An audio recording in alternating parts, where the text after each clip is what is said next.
بسم اللہ الرحمن الرحیم۔ السلام علیکم۔ کیا کسی کو بد دعا دینا جائز ہے؟ کیا بد دعائیں قبول ہوتی ہیں؟ کوئی بھی مولوی اس بارے میں بات کیوں نہیں کرتا؟ اصل وجہ آج ہم بتائیں گے، اور حضور صلی اللہ علیہ وآلہ وسلم کا فرمان بھی ضرور سن لو۔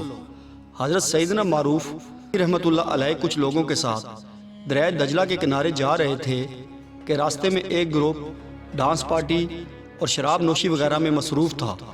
یہ دیکھ کر آپ کے ساتھیوں نے عرض کی، دعا کیجئے کہ اللہ ان کو غرق کر دے۔ آپ نے ہاتھ اٹھا کر کہا، یا اللہ، جس طرح یہ اس جہان میں عیش اور خوشی سے زندگی گزار رہے ہیں، اگلے جہان یعنی آخرت میں بھی انہیں عیش نصیب فرما۔ آپ کے ساتھیوں نے عرض کی کہ حضور، آپ نے جو دعا کی ہے اس میں کیا راز ہے؟ ہم سمجھ نہیں سکے۔ آپ نے فرمایا، جس سے دعا کی ہے وہ اس راز کو جانتا ہے۔ تھوڑی ہی دیر گزری تھی کہ وہ نوجوان شراب و ارباب پھینک کر آپ کی خدمت میں حاضر ہو گئے اور آپ کے ہاتھ پر بیعت کر کے برے کاموں سے تائب ہو گئے۔ اس کے بعد آپ نے اپنے ساتھیوں سے مخاطب ہو کر فرمایا، تم نے دیکھا کہ کسی کے غرق ہوئے اور تکلیف پہنچے بغیر ہی ہمیں ہماری مراد حاصل ہو گئی۔ دعا ہماری زندگی کی اہم عبادت اور اپنے رب کریم سے حاجتیں مانگنے کا آسان ذریعہ ہے۔ دعا کی قبولیت اللہ پاک نے اپنے ذمہ کرم پر لی ہے، چنانچہ ارشاد ہوتا ہے، مجھ سے دعا کرو میں قبول کروں گا۔ ہم عموماً دو قسم کی دعائیں مانگتے ہیں، ایک وہ جس میں اپنی یا کسی اور کی بھلائی، خیر خواہی یا نفع شامل ہوتا ہے، جیسے یا اللہ مجھے نیک بنا دے، یا اللہ میری روزی میں برکت عطا فرما، یا اللہ میرے بیٹے کو بیماری سے شفا دے، یا الہی ہمارا سارا قرضہ اتر جائے وغیرہ۔ اور دوسری وہ دعا جو خود اپنے یا کسی اور کے خلاف مانگی جاتی ہے، اسے بد دعا کہا جاتا ہے، جیسے اللہ کرے اس کا ایکسیڈنٹ ہو جائے، یہ ایک روپے کا محتاج ہو جائے، اس کے گھر کو آگ لگ جائے، اس کا کاروبار تباہ ہو جائے، یہ اندھا ہو جائے، اس کے بدن میں کیڑے پڑیں وغیرہ۔ دونوں قسم کی دعاؤں کا ذکر قرآن پاک میں ان الفاظ میں کیا گیا ہے۔ اور آدمی برائی کی دعا کرتا ہے جیسے بھلائی مانگتا ہے، اور آدمی بڑا جلد باز ہے۔ حضرت سیدنا سعید بن جبیر رحمۃ اللہ علیہ کے پاس ایک مرغا تھا۔ رات کے وقت جب وہ اذان دیتا تو آپ اٹھ کر نماز پڑھتے تھے۔ ایک رات مرغ نے اذان نہ دی تو آپ نماز کے لیے بیدار نہ ہو سکے۔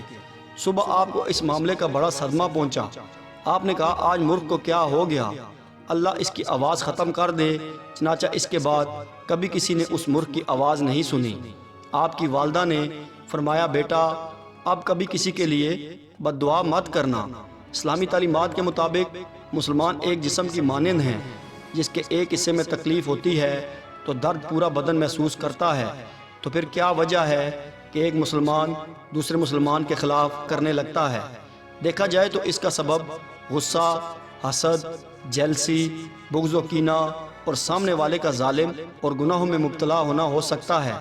کسی مسلمان کے لیے ناحق بد دعا کرنا جائز نہیں ہے، بلکہ کسی کے حق میں کسی مصیبت کے آنے کی تمنا کرنا بھی جائز نہیں ہے۔ ایک مسلمان کا دوسرے مسلمان پر حق تو یہ ہے کہ وہ اس کے لیے اللہ تعالیٰ سے خیر اور عافیت کی دعا کرے، نہ کہ اس کے حق میں بد دعا کرے۔ البتہ شریعت نے بعض صورتوں میں بد دعا کی اجازت دی ہے، چنانچہ مظلوم کے لیے ظالم کے خلاف بد دعا کرنا جائز ہے، اور اس صورت میں بھی اسے معاف کرنا فضل ہے۔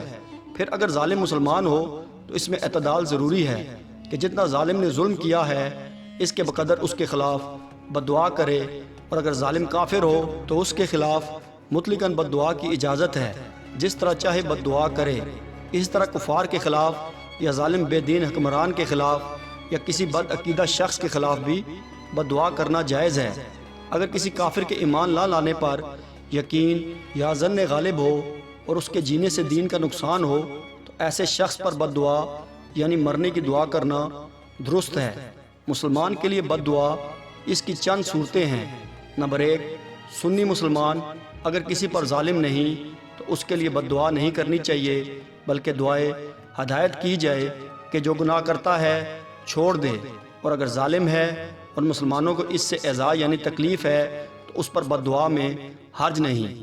نمبر 2، کسی مسلمان کو یہ بد دعا نہ دیں کہ تجھ پر خدا کا غضب نازل ہو اور تو آگ یا دوزخ میں داخل ہو، کیونکہ حدیث شریف میں اس سے منع کیا گیا ہے۔ نمبر 3، کس ظالم سے امید توبہ اور ترک ظلم کی امید نہ ہو اور اس کا مرنا تباہ ہونا مخلوق کے حق میں اچھا ہو، ایسے شخص پر بد دعا درست ہے۔ نمبر 4، ظالم کے خلاف دعا کرنے والا اپنا بدلہ لے لیتا ہے، چنانچہ آپ صلی اللہ علیہ وآلہ وسلم کا فرمان ہے، ترجمہ، جس نے اپنے اوپر ظلم کرنے والے کے خلاف بد دعا کی تو اس نے اپنا بدلہ لے لیا۔ نمبر 5، جس نے کسی پر ظلم کیا ہو تو وہ اتنی ہی بد دعا دے جتنا اس نے ظلم کیا ہے، اس سے آگے مت بڑھے، اور اگر اس کی طرف سے ملنے والی تکلیف پر صبر کرے اور درگزر سے کام لے تو یہ اس کے لیے زیادہ بہتر ہے۔ اللہ پاک کے آخری نبی صلی اللہ علیہ وآلہ وسلم نے بھی ہمیں اپنے آپ کو اور دوسروں کو بد دعا دینے سے روکا ہے، چنانچہ ارشاد فرمایا، تم نہ اپنے آپ کو بد دعا دو، نہ اپنی اولاد کو بد دعا دو، اور نہ اپنے اموال کو بد دعا دو، کہیں ایسا نہ ہو کہ یہ وہ گھڑی ہو جس میں اللہ پاک سے جس عطا کا بھی سوال کیا جائے تو وہ دعا قبول ہوتی ہے۔ حضرت سیدنا ربیع بن خیثم رحمۃ اللہ علیہ نماز پڑھ رہے تھے کہ کسی نے ان کا گھوڑا چوری کر لیا جس کی قیمت 20,000 درہم تھی۔ آپ رحمۃ اللہ علیہ نے اسے پکڑنے کے لیے نہ تو نماز توڑی نہ ہی پریشان ہوئے۔ کچھ لوگ تسلی دینے آئے تو فرمایا، میں نے اسے رسی کھولتے دیکھ لیا تھا۔ عرض کی گئی، آپ نے اسے بھگایا کیوں نہیں؟ فرمایا، میں گھوڑے سے زیادہ پسندیدہ کام یعنی نماز میں مصروف تھا۔ لوگ چور کے لیے بد دعا کرنے لگے تو فرمایا، اسے بد دعا نہ دو اور اچھی بات کرو، کیونکہ میں اپنا گھوڑا اس پر صدقہ کر چکا ہوں۔ ظالم کے خلاف بد دعا کرنا چاہیے تو اس کے اہل خانہ کو اس میں شامل نہ کریں جب تک کہ وہ ظالم کے ظلم کے ذمہ دار اور اس کے ساتھ شریک نہ ہوں۔ ہمیں ظلم کرنے اور مظلوم کی بد دعا سے بچنا چاہیے۔ آپ صلی اللہ علیہ وآلہ وسلم نے ارشاد فرمایا، مظلوم کی بد دعا سے بچو، کیونکہ وہ اللہ تعالیٰ سے اپنا حق مانگتا ہے اور اللہ تعالیٰ کسی حقدار کو اس کے حق سے منع نہیں کرتا۔ ایک اور مقام پر ارشاد فرمایا، مظلوم کی بد دعا مقبول ہے، اگرچہ وہ فاجر ہی کیوں نہ ہو، کیونکہ اس کا فجور تو اس کی اپنی جان پر ہے۔ قرآن مجید میں اللہ تعالیٰ کا ارشاد ہے، تم اپنے رب سے گڑ گڑا کر اور آہستہ دونوں طریقوں سے دعا کیا کرو، بے شک وہ حد سے بڑھنے والوں کو پسند نہیں کرتا۔ مفسرین کرام نے اس آیت مبارکہ کو آداب دعا میں لکھا ہے اور اس میں موجود حد سے بڑھنے کو کسی کے بارے میں ناحق دعا بتایا ہے۔ اس سے ظاہر ہوتا ہے کہ کسی کے لیے ناحق مرنے، نقصان یا مصیبت کی دعا کرنا اللہ تعالیٰ کو ناپسند ہے۔ تاہم جس طرح خیر کی دعائیں قبول ہوتی ہیں، اسی طرح بد دعائیں یعنی کسی آدمی کے خسارے، مصیبت یا پریشانی کے لیے کی گئی دعاؤں کی قبولیت بھی ممکن ہے۔ اس لیے کسی کو بد دعا دینے سے منع کیا گیا ہے، کیونکہ ہو سکتا ہے وہ وقت دعا کی قبولیت کا ہو اور وہ بد دعا قبول کر لی جائے۔ اسلام کے آداب میں کسی مسلمان کے لیے ناحق بد دعا کرنا جائز نہیں، بلکہ کسی پر دنیا یا آخرت میں مصیبت پڑنے کی تمنا کرنا بھی ناجائز ہے، سوائے اس صورت کے کہ ظالم یا جابر کے لیے بد دعا کی جائے۔ ارشاد ربانی ہے کہ اللہ کسی کی بری بات کا بلند آواز کہنا پسند نہیں فرماتا سوائے اس کے جس پر ظلم ہوا ہو۔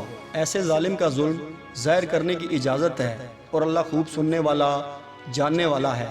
اس آیت سے معلوم ہوا کہ ظالم و جابر کے حق میں مظلوم کو بد دعا کرنے کی اجازت دی گئی ہے، ورنہ کسی کو ناحق بد دعا دینا منع ہے۔ اللہ پاک ہمیں حق پر چلنے کی توفیق عطا فرمائے اور ہمیں پکا اور سچا مسلمان بنائے، آمین۔